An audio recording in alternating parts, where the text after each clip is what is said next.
Alright, team, let's get this rolling. We've got a month before the next issue, so no panic yet. I want fresh angles, bold ideas, and please nothing involving 10 ways to improve your morning routine. We've beaten that horse into the ground. Not even if I add, step 1, don't hit snooze unless you enjoy chaos. Unless you plan to include a personal essay on how that's worked out for you, pass. How about something on technology's effect on attention spans? Seems like people can't focus long enough to finish a thought these days. It's like every notification is an invitation to forget what you were doing. Wait, what were you saying? Careful, Dave, you walked right into that one. Ah yes, my mistake. I forgot Wallash's attention span is about as long as a goldfish's memory.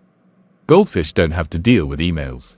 That's the real secret to their happiness. Okay, comedians. Let's save the stand-up for after deadlines. Dave, I like your idea about technology's effect on attention spans. But I'm thinking we split that into 2 angles. Carla can handle the short-form content side, and you can focus on how it's impacting older generations. That makes sense. I've seen firsthand how it's affected people my age. We went from reading newspapers cover to scrolling headlines in under a decade. I mean, some people think reading a tweet counts as reading the news. Hey, at least you still read the headlines. Some people just skim the pictures. Is that what you do, Wallace? I'll have you know, I read the captions too. I'm practically a scholar. Alright, Dave, focus on the generational gap when it comes to digital consumption. Interviews with people from different age groups would add some depth. Maybe even explore how older generations are adapting, or not. Got it. Sami, what do you have? I was thinking something about urban spaces, how city designs affect mental health. You know, green spaces versus concrete jungles. There's data showing people feel calmer around nature, but most cities prioritize convenience over well-being. So, like, why staring at trees is good for your soul, and why staring at War Lake isn't? Exactly, though, I'd argue staring at you is more like performance art. Very abstract. I'll take that as a compliment.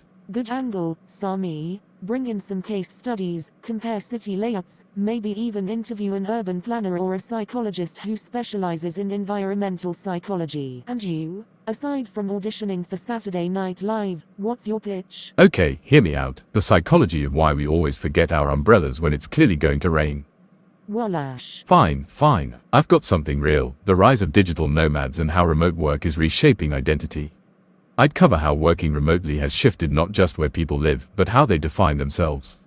Now that's actually interesting. See, you're capable of brilliance when you're not channeling your inner stand-up comic. I aim to surprise. Alright, jokes aside, we've got a solid lineup. But remember, deadlines creep up fast. I want outlines from everyone by next week. No excuses. And Wallash, if your article mentions umbrellas, I'm docking your coffee privileges. Now that's crossing a line. You wouldn't dare. Try me. Alright, team, let's jump right in. We've got the quarterly reports to review, and I want to make sure we're aligned before the client presentation next week. Scott, you're up. Walk us through the projections. So, as you can see here, our revenue trends have shown a steady increase over the last quarter, with notable growth in client retention rates, particularly in the third fiscal month. This increase is primarily due to optimized strategies within our client engagement models. Additionally, we've seen a 12% uptick in recurring contracts, which has contributed to improved forecasting accuracy for Q4. Our main challenge, however, remains reducing churn rates in key accounts, particularly in regions where client engagement strategies haven't been fully optimized. We're working on that through personalized outreach efforts. In summary, the data indicates a positive trend, with projections showing continued growth into the next quarter. That's all from my side. Thanks, Scott. Solid overview. Alright, unless there are any questions, that wraps up today's session. Let's keep pushing forward, folks.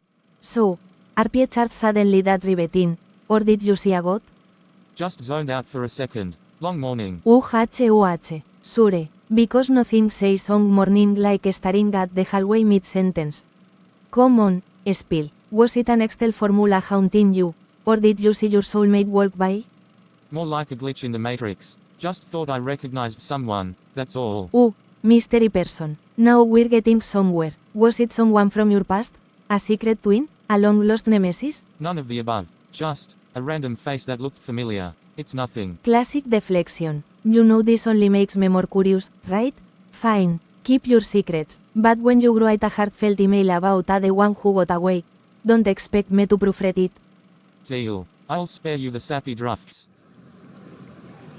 Hey, look who's embracing the thrilling life of grocery runs. Big day, huh? Yeah, nothing says excitement like debating which apples look less suspicious. Ah, the eternal fruit struggle.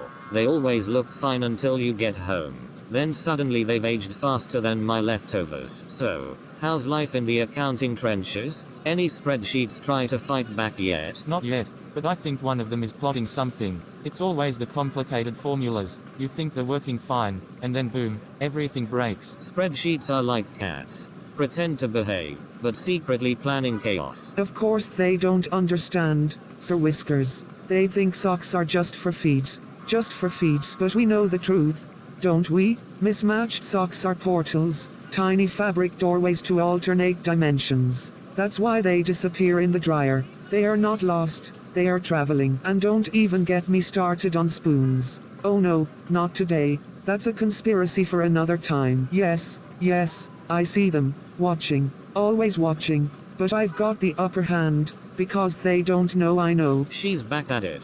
Huh? I don't know who she's talking to, but whoever it is, they've clearly got a lot to answer for. Yeah, looks like it's a pretty intense negotiation. Maybe she's arguing with the universe, or giving life advice to invisible people. Honestly, I'd listen.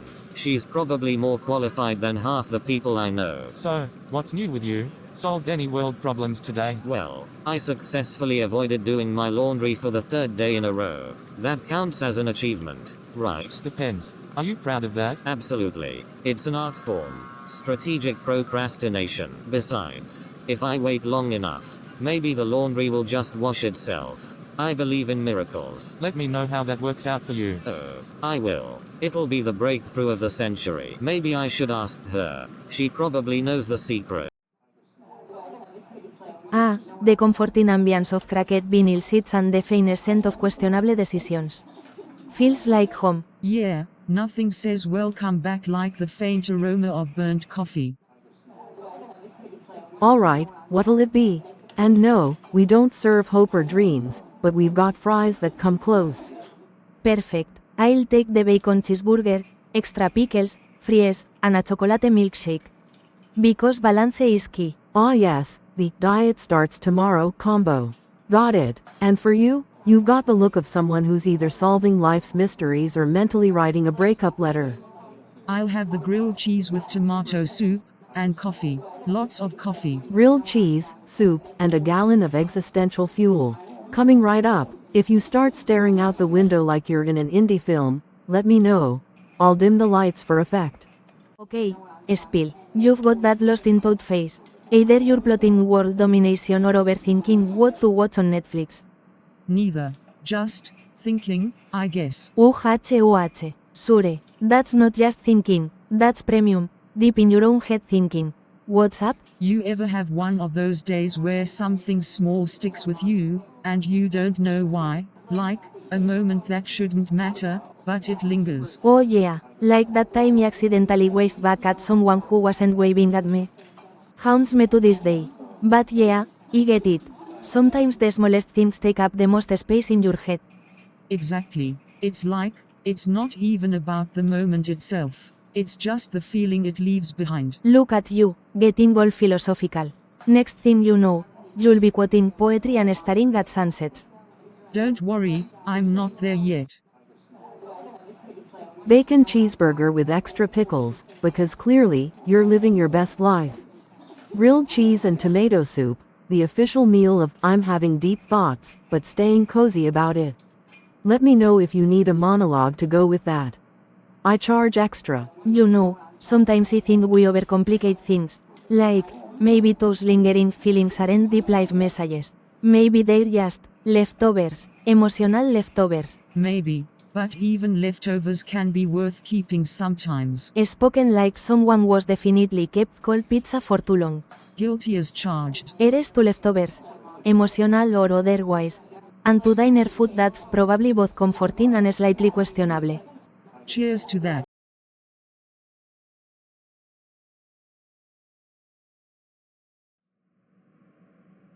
Hello, everyone, and welcome back to Quick Toon Gallery News. I'm Victoria. And I'm Paul. We're here to break down episode 2 of Life in a Transit, titled The Space Between.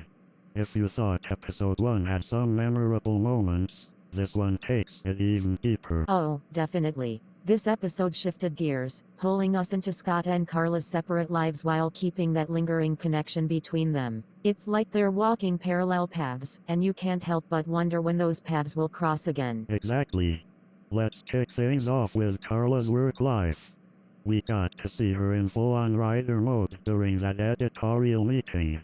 I have to say, the dynamic in that office was brilliant. Lucy, the editor-in-chief, commands the room without even trying. Oh, Lucy's the perfect mix of laid-back leadership and don't mess with me vibes. She starts off relaxed, but you just know she'll tighten the reins as deadlines get closer. And then there's Wally. Wallach, the unofficial king of comic relief. His idea for an article on the psychology of why we always forget our umbrellas? I mean, that man's brain is a goldmine of random genius. I loved how Samir played along with him, though. Their friendship adds this casual, authentic vibe to the workplace. They're the type of co-workers who make the day bearable, even when deadlines loom. True. But beneath all the jokes, there was a real sense of creative pressure. Carla's juggling her assignments, but you can tell her mind drifts somewhere else, like she's carrying thoughts she hasn't unpacked yet. Which brings us to Scott. His office scene was such a contrast, structured, formal, with that sterile corporate vibe. Yet, even in that rigid setting, we saw him slip, just for a moment. Right? During his presentation, he completely zoned out because he thought he saw Carla, or someone who looked like her, and who caught that moment faster than anyone. Lizzie. Oh, Lizzie. She's like a human lie detector with a PhD in sarcasm. The way she teased Scott after the meeting? Gold. She's the kind of friend who won't let you get away with anything. Her, "Did you see your soulmate walk by?" line had me cracking up. But beneath the jokes, you could sense her genuine curiosity. That's the thing about life in a transit. The humor isn't just for laughs, it's layered. Lizzie's sarcasm adds levity, but it also exposes how much Scott is affected by that brief encounter with Carla. And then we shift to the street scene with Scott and Steve. Their friendship is the complete opposite of Scott's work dynamic. Laid back, casual, with easy banter. Steve's joke about procrastinating on laundry? Relatable. Oh, absolutely. Steve's one of those people who can turn the most mundane things into comedy. But while they were chatting, did you catch Dottie sitting on the bench across the street? How could I miss her? Dottie's monologue about mismatched socks being portals to alternate dimensions? Iconic. I swear, she's in her own universe, and I love every second of it. She's like the hidden gem of the show. You don't realize how much you enjoy her scenes until they're over. And Sir Whiskers, the cat in her hair, just chilling like it's the most normal thing ever. It's those quirky touches that keep the show grounded in reality while adding a bit of surreal charm.